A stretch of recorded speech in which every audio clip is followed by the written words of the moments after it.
This is Andi Purewal for Boxing News, joined by Ade Oladipo here in London. Ade, we're a day away. The guys have just weighed in. Joseph Parker, Fabio Wardley, as we draw ever closer to tomorrow night. What's your thoughts? What's your final thinking ahead of it? I don't think I've ever seen, or ever's maybe strong, but certainly in recent fights, I don't think I've ever seen Joseph that prickly. Bit prickly. I don't know why that is, because Fabio's been quite respectful. Fabio's never disrespectful, is he? So, yeah, he's definitely got the bit between his teeth, Joseph. He's big, like 20 pounds bigger than Fabio. You know when you just feel like something's in the air? I just don't see, I don't think this is one-way traffic. I feel like Fabio's going to cause him some problems, I really do. Because he's so unpredictable, but I think you've got to have Joseph as a favourite because of what Joseph has done and who he's beat. But, I don't know, man, Fabio, you feel like there's just this Hollywood story being written. But Joseph starts as favourite, surely. I have to ask you on that, Ade. Obviously, with Fabio, we know he has that equaliser of a right hand. He kind of bailed him out against Justice Haney. Joseph Parker, he's fought heavy-handed guys. Deontay Wilder, Zhilei Zhang came through those tests. Do you feel like this could just be that step too far, where Joseph Parker's like, no, he's had his ride, he's achieved more than what maybe people thought he would. This is where the train stops for him. Yeah, look, that's what should happen. I mean, this is and I spoke to Ben Davison on the stage, this is a big step up. This isn't like, if you was going to say what Fabio should do next, this is maybe 2 fights away. But there's this unpredictability with Fabio, right? How do you read someone that maybe does things unorthodox? Like when he gets hurt, most fighters retreat. Fabio decides to fight fire with fire, very like Nigel Benn-esque. And those people are always dangerous. I mean, look at the experience. I know it's an amateur, but look at the experience Fraser Clark had. And look what played out in that second fight. I mean, way more experience than Adelaide, way more experience than these guys, and he's putting them to sleep. And by the way, when he's knocking them out, he's not knocking them down, he's knocking them out. And that kind of power is scary. So, again, Joseph Parker should win, but you've also got to understand, Joseph Parker has only had 4 minutes of boxing in 15 months. I mean, is ring rust the real thing? If it is, then he might have a problem. Obviously, we've got that extra carrot dangled in front of him of Alexander Usyk confirming his intentions to face the winner. Obviously, a lot can change in the meantime, but after saying that, how much more fire do you feel like that's stoked in both of them? It's massive. Especially if you're more Joe Parker than Fabio. If you're Fabio, it's incredible, right? You've got there way before you expected to get there. If you're Joe Parker, you're thinking, I've deserved and wanted this for 2 years. I should have had a title fight against Daniel Dubois, didn't happen. I took on Martin Bakole.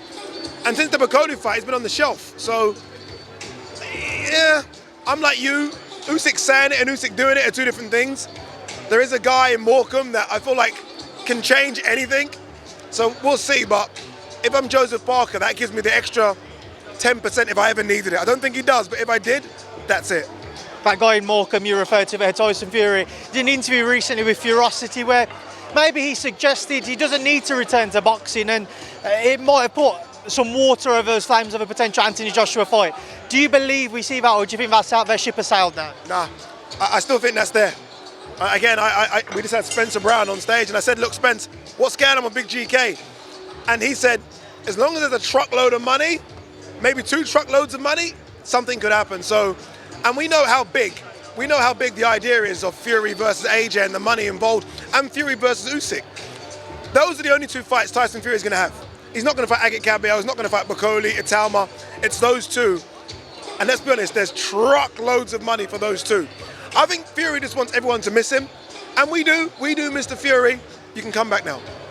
Sticking with the heavyweight, sticking with Anthony Joshua, a lot of talk over social media recently about the legitimacy of a future Hall of Fame status. What have you made of those doubting if he's got the credentials for that? Those that doubt are across the pond, right? And I've always said this, and it's not to be rude, but I always feel like the Americans, whether it be boxing fans, writers, I feel like they don't give the Brits much credit. You've got to go over there and do crazy stuff like what Fury did against Wilder.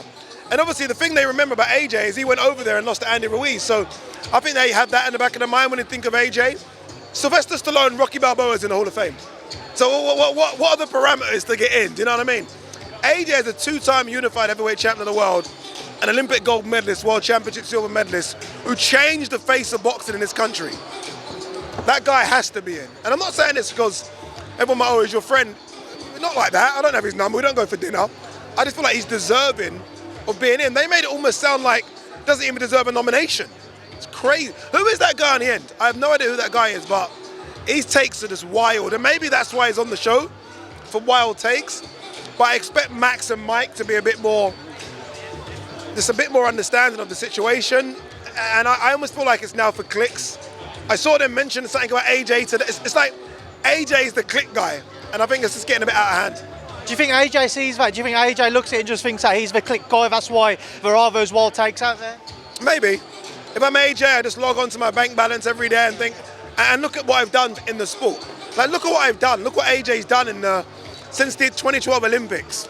So, look, there's been some bad defeats, but I still think there could be another chapter in the Anthony Joshua story, and if there is, I think he might have a chance to silence a lot of those doubters. Obviously, just a couple of fights on the horizon. We'll get your thoughts on Ade. Eubank, Ben 2, how are you seeing it? Eubank, 6 months older, another horrendous weight cut incoming. Conor a bit more experienced. I will go to Eubank again because he just, you know, one thing about that night, he just looks so much bigger.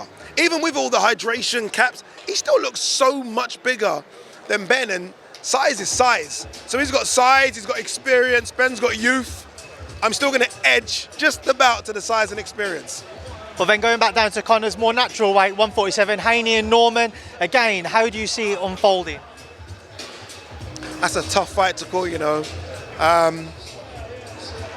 Does Devon still have scar tissue?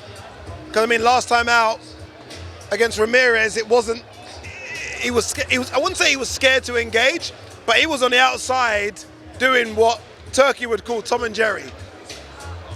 But if that guy goes to the fire, he'll fight anyone.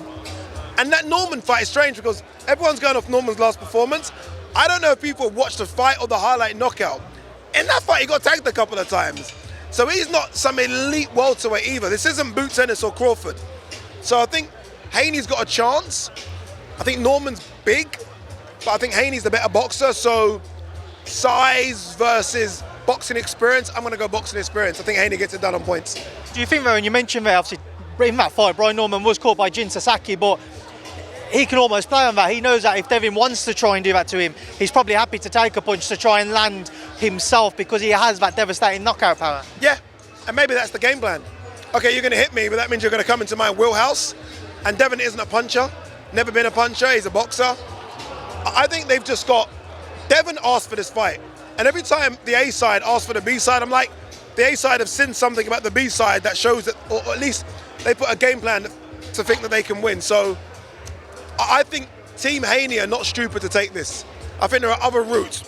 They could have screamed for Barrios, they could have screamed for Rolly Romero. They've targeted Norman for a reason, and I think they'll get the job done.